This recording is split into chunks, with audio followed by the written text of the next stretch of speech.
नमस्कार दर्शक बंधु जय जगन्नाथ। पवित्र देवस्नान पूर्णिमा उपलक्षे आपण मानक अनेक अनेक शुभेच्छा और शुभ अभिनंदन। दर्शक बंधु जून मास 11 तारिख 2025 मसीहा बुधवार दिन पुरपल्ली रे ज्येष्ठ पूर्णिमा पालन करा जिवो।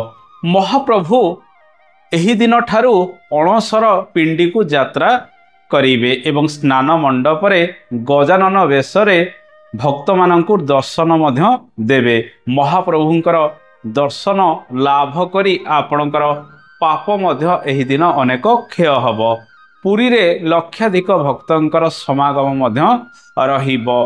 प्रभुंकर 15 दिन पर्यंत अणसर पिंडी रे प्रभुंकर किछि ना किछि चिकित्सा प्रत्येक दिन चलिबो। प्रभु ज्वर रे पीड़ित हेबे। एही समय भक्त माने ब्रह्मगिरी स्थित श्री श्री अलारनाथ पीठरे प्रभु को मध्य दर्शन करिवे। एहाकु नै अनेक किंवदंती मध्य रहिछि। ज्येष्ठ पूर्णिमा रहुतिबारु घरे पिठापଣା अनेक प्रस्तुत मध्य हुए। पवित्र ज्येष्ठ पूर्णिमा दिन नेमाळ स्थित पद्मवन पीठरे श्री श्री अच्युतानंद महापुरुषों पीठरे मेला लागिबो एवं बहुत भक्तंकर भीड़ मध्य लागी रहिबो। दर्शक बंधु यह एक सुंदर दिनटीए रहुछि। आपणक राशि रे किभଳି शुभ शुभ फल गुड़िक प्राप्ति हम से विषय आगको जानिबा। ज्येष्ठ पूर्णिमा रहुतिबारु आपण पवित्र नदी रे स्नान इत्यादि करंतु। एही दिन बुधवार रहुतिबारु श्री विष्णुंकर पूजा अर्चना करने सहित शालग्राम रे आपण एही दिन तुलसी अर्पण करंतु।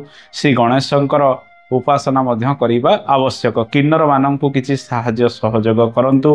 ग्रह विप्र मानंकु एही दिन मध्य आपण दक्षिणा इत्यादि देई परिबे। आपण सबुज रंगर वस्त्र पनीपरिबा क्षीर मध्य दान देई परिबे। धला वस्त्र इत्यादि मध्य दान देले शुभ फल गुड़िक मिलता। घरे आपण खीरी प्रस्तुत करंतु।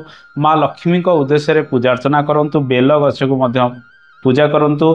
धन वृद्धि हबार संभावना मध्य एहा देखाई थाए। बेल गछ मूल रे आपण घीर दीपटीए मध्य लगांतु। पूर्णिमा रहुतिबारु आपण घरे ए सब कार्य गुड़िक निहाती करिबा आवश्यक। दर्शक बंधु आसंतु जानिबा आपणक राशि रे किभଳି शुभ अशुभ फल गुड़िक मिलिबो। बार रहिबो बुधवार घातवार कर्कट राशि रहिबो।